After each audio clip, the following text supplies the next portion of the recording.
Tuhan adalah gembalaku, takkan kekurangan aku.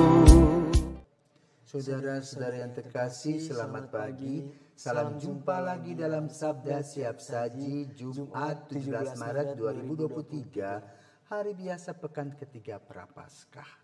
Mari kita berdoa. Dalam nama Bapa, Putra, dan Roh Kudus. Amin. Ya Allah yang berbelas kasih, curahkanlah rahmat-Mu ke dalam hati kami, agar kami dibebaskan dari kesalahan-kesalahan manusiawi dan semakin menaati ajaran-Mu. Dengan pengantaraan Yesus Kristus Putra-Mu Tuhan kami, yang bersama dengan Dikau dalam persatuan Roh Kudus hidup dan berkuasa Allah sepanjang segala masa. Amin. Tuhan bersamamu dan bersama rohmu. Inilah Injil Yesus Kristus menurut Markus. Dimuliakanlah Tuhan. Markus bab 12 ayat 28b sampai dengan 34. Sekali peristiwa datanglah seorang ahli Taurat kepada Yesus dan bertanya kepadanya, "Perintah manakah yang paling utama?" Jawab Yesus, "Perintah yang paling utama ialah, dengarlah hai orang Israel, Tuhan Allah kita itu Tuhan yang esa. Kasihilah Tuhan Allahmu dengan segenap hati, dengan segenap jiwa, dengan segenap akal budi, dan dengan segenap kekuatanmu. Dan perintah yang kedua ialah, kasihilah sesamamu manusia seperti dirimu sendiri. Tidak ada perintah lain yang lebih utama daripada kedua perintah itu." Berkatalah ahli Taurat itu kepada Yesus, "Guru, tepat sekali apa yang kau katakan, bahwa Dia itu esa dan bahwa tidak ada Allah lain kecuali Dia.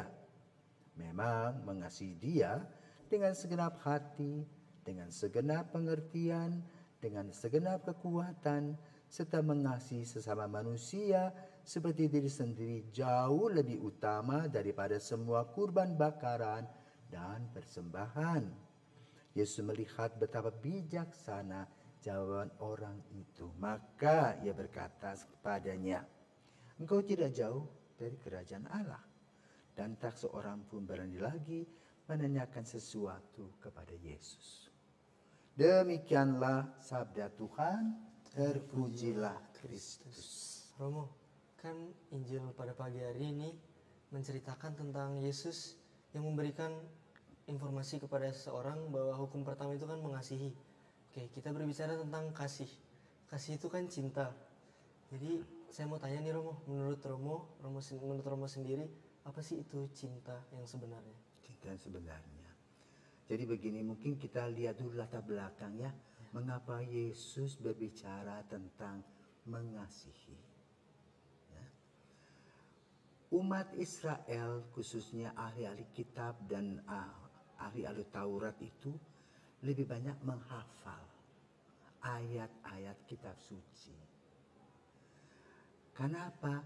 Mereka menghafalkan teks. Jadi bukan berbicara tentang konteks. Maka ketika Yesus mengajarkan kepada mereka tentang konteks, mereka bingung. Ya, karena itu mereka bertanya, cinta itu implikasinya bagaimana? Ya. Kenapa? Mereka hanya hafal 10 perintah Allah. Ya. Tetapi Yesus ingin mengajak mereka bisa menjabarkannya cinta itu dalam kehidupan nyata.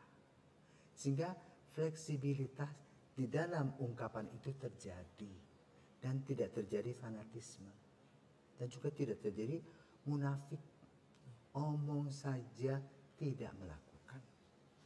Ya, jadi kalau dilihat secara menyeluruh, pandangan Yesus itu sempurna. Jadi dari berbagai sudut dia melihat, maka lalu dia membuatkan kepada kita satu gambaran. Ya, kreasi antara Allah dan manusia secara vertikal. juga menggambarkan relasi manusia dengan manusia secara horizontal yang akhirnya gambarnya adalah salib. Ya. Dalam dunia psikologi, ya, dalam dunia psikologi kita kenal adanya 8 jenis cinta. Ya. Cinta yang pertama yang dialami oleh anak-anak, cinta apa? Monyet. Ya toh? Cinta monyet itu adalah cinta main-main. Nah, itu masuk dalam kategori cinta. Juga ada cinta yang disebut dengan cinta eros. Nah, cinta eros itu berkonotasi berkaitan dengan nafsu seksual. Ya. Ada juga cinta yang bagus sekali, yaitu cinta agape. Kamu ngerti mengenai cinta agape? Cinta agape itu yang kamu alami antara bapa dengan mamamu dan kamu. Cinta yang terjalin dengan satu tujuan mendapatkan kebahagiaan. Ya, misalnya bagaimana kamu mempunyai relasi dengan papa dan mama, berusaha untuk tidak menyakiti mereka. Ya. Dan juga perilaku kamu berusaha untuk membuat mereka bangga kepadamu. Kenapa? Begitu banyak hal-hal positif, misalnya jadi juara kelas, ya, jadi anak seminari yang baik, ya, jadi anak yang ingin jadi pastor, ya, itu orang tua sadar atau tidak sadar kadang-kadang menceritakan kepada orang-orang lain, ya, tentang situasi agape itu, ya, dan umumnya 90% keluarga adalah cinta yang diisi dengan agape. Ya, ada 10% yang gagal. Ya, karena apa? Cintanya itu cintanya tadi cinta monyet tidak mendalam. Ya, tetapi juga ada cinta yang ada di antara kamu. Ya, yang disebut dengan cinta filia, persahabatan yang mendalam. Kamu punya teman-teman, tapi ada yang rasa dekat. Ya, ketika kamu mengalami kesulitan, ya, kesakitan, kamu bisa melihat yang datang kepadamu itu siapa. Ya, juga ketika kamu punya makanan, minuman, siapa yang datang? Ya kan? Bisa kelihatan. Nah, itu yang disebut dengan filia adalah cinta yang membuat kita sama-sama sebagai seorang sahabat yang menggali kehidupan cinta bersama-sama. Ya. Tapi juga ada cinta abadi yang disebut dengan pragma. Cinta abadi itu bisa kita lihat dari kakek nenek.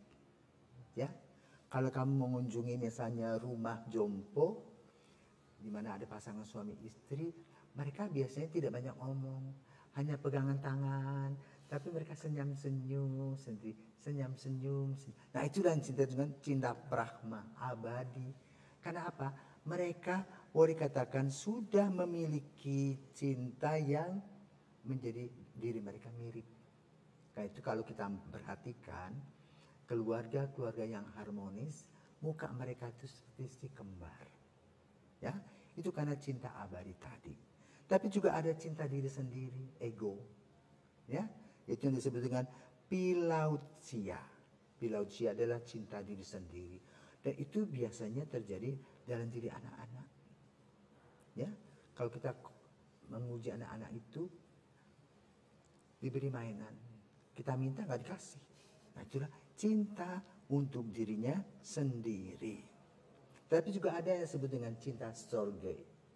Cinta storge adalah cinta untuk keluarga. Misalnya bapak ibu keluarga, mama misalnya belanja, pagi-pagi kan ibu-ibu tuh biasa belanja toh. Lalu apa yang dibuat oleh ibu-ibu itu? Pasti dia menyisihkan uangnya untuk beli jajan. Ya, mungkin 1-2 bungkus jajan untuk anaknya. Jadi kemanapun orang tuh ibu ini pergi, ingat anak-anak. Nah, itulah namanya storge, cinta untuk keluarga. Nah, yang ke-8 adalah cinta obsesif. Pernah nonton film cinta posesif. Hmm. Cinta posesif, gambaran film cinta itu menggambarkan seorang laki-laki itu ingin menguasai si perempuan. Ya. Dan juga saking mencintai, dia juga tidak percayakan kepada istrinya uang itu dia kasih sedikit, kalau apa-apa minta, itu cinta posesif. Lalu juga dia tidak boleh bergaul dengan siapapun. Jadi suaminya cemburu besar, sehingga istrinya tertekan. Ya. Nah itu cinta yang boleh katakan tidak mendapatkan kebahagiaan. Nah hari ini kita diajak oleh Yesus kembali. Ya. Perintah yang paling utama adalah satu, kepada Tuhan. Kedua, menerjemahkan cinta kepada Tuhan melalui relasi yang baik satu sama lain. Ya, bukan cinta egois tadi. Ya, tetapi cinta agape yang membawa kebahagiaan semua orang. Dan itulah yang diharapkan oleh Yesus. Maka pelajaran yang diberikan oleh Yesus kepada ahli Taurat itu tepat. Kenapa?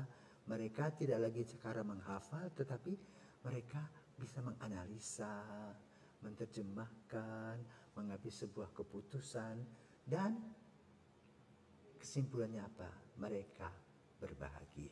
Nah semoga kamu juga dalam perjalanan hidup cinta, ya, cintamu yang kemana tadi boleh pilih 8 itu, ya, mudah-mudahan senantiasa perkataan Yesus mengatakan apa? Engkau tidak jauh dari kerajaan Allah. Kenapa? Punya rasa takut akan Allah. Ya. Semoga Tuhan memberkati kita semua. Selamat pagi. Selamat.